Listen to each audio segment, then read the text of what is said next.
Guys, so habang nagluluto ako, ang lakas ng hangin sa labas, then dun sa taas nakalbukas yung pintuan, then tignan nyo naman nangyari sa hagdan namin, super alikabok, parang may ipo-ipo ata, then there's something happen sa rooftop namin. Yun yung pintuan, so titignan natin sila na yan, kung napaano na sila dun sa taas. Parang may nasira, wag naman sana yung heater namin sa taas. Kabago-bago pa man. So, yung tunog na naririnig nyo, ito. Lakas talaga ng hangin.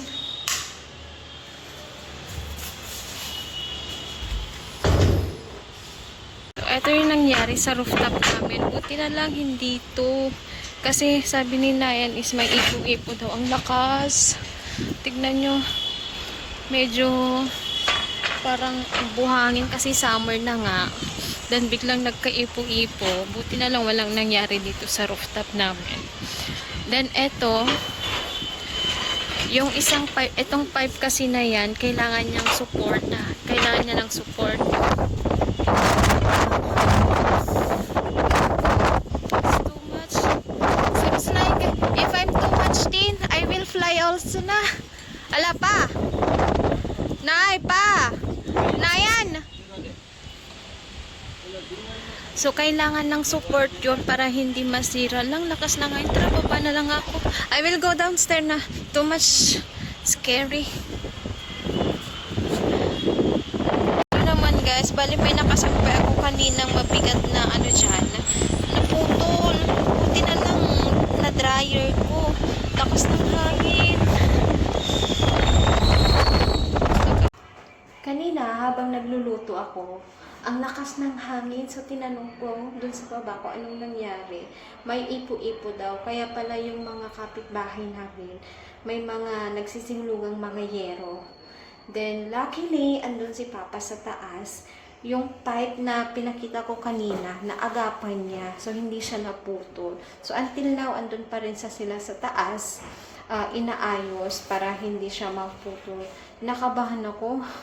Ang lakas ng hangin. Para akong dili pa rin nung nandun ako sa taas. Nung iniilawan ko sila. Then, buti na lang, hindi ako nag-request na kumain sa labas. Paano na lang kung nag-request ako kumain sa taas, di ba? Ay, sa labas. Di ano na lang mangyayari sa amin ni Nayan. So, ngayon ang tahimik ng society namin. Usually kapag ganitong oras, mga bata nagsisilaruan sa labas. Then yung mga matanda nakaupo, mga nagchichismisan. Ngayon totally quiet. Then mga nakasara yung mga pintuan, mga bintana. Then ang alikabok ng buong bahay namin, guys. Ang alikabok. So 9, 8, 10 na ng gabi. Kakain pa lang kami. Usually ang kain namin dito is 9 to 10. Diba? Late na late. 9 to 10 yung dinner namin dito. Then, ito yung pagkain namin, guys. So, ito yung pagkain namin, guys. Ito, tinatawag namin guwar. Ayan. Ewan ko kung meron sa Pilipinas. Ang ginagawa lang dito is, hindi tinatanggal yung sa dulo-dulo. Isa lang. Ito lang yung tinatanggal, yung pinakatangkay niya. Para kakaiba to kainin, guys. Tuturo ko sa inyo kung paano kakainin. Kasi, 'di ba kapag mga ganito, dito sa gilid may mga tira-tira nasasabit sa ngipin. So, hindi yan tinatanggal. Ito yung mga nandito. So, ito yung ulam namin. Ayan. Guwar na madaming garlic. Ang sarap niyan, guys. Then, meron din tayong bakri. Ito yung bakri, guys. Ako rin nagluto. Yung isa, ayan o, yung nasa ibabaw palpak kasi nga nakichismis ako sa baba kung anong nangyari. Chismis is life. Kahit di natin sila naintindihan. Then, meron din tayong gatas dyan. Then, eto naman is chas. Ang alikabok ng buong bahay. Buti dito. Eto, guys, sinarado ko agad. Then, pati yung bintana, sinarado ko. Kaso, ang problema ko, yung hagdan. Super alikabok. Then, eto rin. Ewan ko kung naririnig nyo, medyo malakas-lakas pa rin yung hangin. Good morning guys. So, andito ako ngayon sa rooftop namin para i-check ko anong nangyari. So, luckily wala naman nangyari. Ito lang nangyari sa buong bahay. Sobrang dumi. Kasi, eto guys, so, etong bintana na to, saglit. Yung bintana yan is walang takip. Then, eto, always nakabukas maghapon. So, ang resulta, tignan nyo naman. Ito yung nakasampay kagabi eh. Kakalaba ko lang to kagabi. Basa pa. Ayun, naputol. Ayan, naputol. Dry na yan na, medyo magaan-gaan na siya. Tapos yung nilabang kong sapatos, oh, dumuilit. Tignan nyo naman nangyari sa bahay. Super alikabok. Pati yung mga wall. Lalo na dito. Ayan o. Kita niyo yan? Oh. Di na ako naglinis kagabi. Para minsanan ngayong umaga. Buti na lang yung kwarto namin. Always nakasara yung pintuan. Pati itong bintana. So, hindi siya maalikabok. Ayun lang, pag pumapasok kami, pumapasok rin yung alikabok. So, kailangan ko rin linisan. Ay, daming floor. 1, 2, 3. Apat na floor yung lilinisan, guys. Ang alikabok. So, maglilinis muna ako. Update ko na lang kayo kung ano yung mga kaganapan. So, tatatlo lang kami dito sa bahay ngayon. So, hindi na ako nagluto. What did you buy? Kausa. So, ito yung kakainin namin, kausa. Ayan, o. Ito yung pinagbibilhan talaga namin na masarap. Kausa. Then, what do you call this one? I always forget. Papri. Papri. Ito, may tinapay. Then, nahihalo lang dito sa sabaw. Ayan. Halo. Ala. Ayan, o. Siya yung bumili. Bali, nagluluto ako ng talong kanina. Bali, naluto ko na nga eh. Yung bread na lang ang lulutuin ko sana. Kaso ito, bigla siyang bumaba din. Sinabi na bibili na lang daw ng pagkain.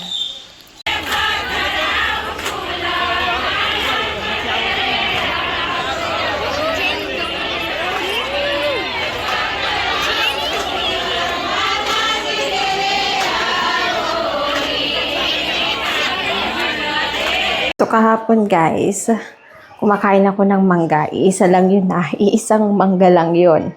Tapos ngayon naman, binilhan ako ng tatlong plastic. Tatlong plastic. Pero hindi lang naman para sa akin yan. Kasi it's time na para gumawa ng atno or yung atsarang tinatawag nila dito sa India. Ito. Ayan o. Tatlong plastic na yung biniling mangga para sa akin. Tapos gagawa ng atno. Then, alam nyo ba, sa 1 kilo is 50 rupees. Tapos magbumura pa yan. Medyo mahal-mahal pa ngayon. Then, dito lang namin binili. Ay, dito guys, oh. Sa baba lang. Sa labas ng bahay namin. So, may maliit na truck. Then, lahat ng mga masi bumibili dyan. Then, alam na ang gagawin nila dyan. Mag-aatno lahat ng kapitbahay. Kapag may mga pupuntang ganyan, mga nakatrack, tapos isang item lang yung binibenta, so ang gagawin nila yan, mag-aatno or mag-aatsara sila. Ngayon, gagawa ako ng asin na may madaming sili. Kasi nagre-crave ako. Hindi ako buntis ha. Ano lang, gusto ko lang kumain. So kakain tayo ng mangga na may asin, tapos madaming sili. Pili ka, yun ang maganda.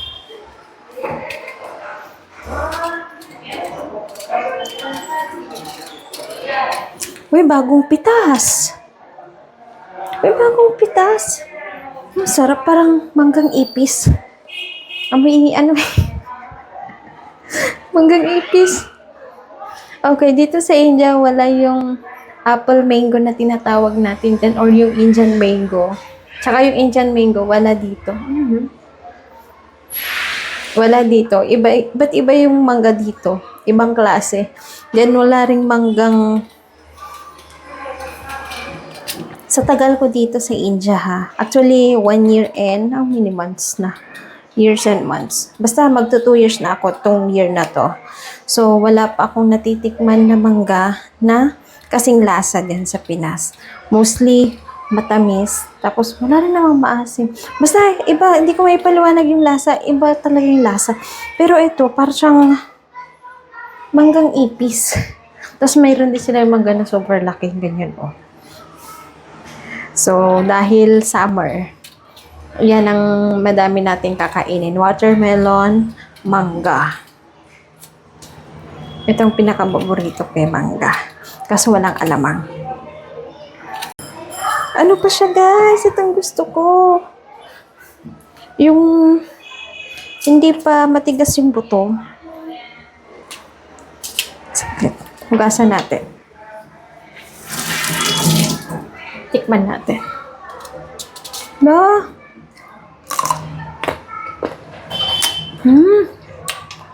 Sarap.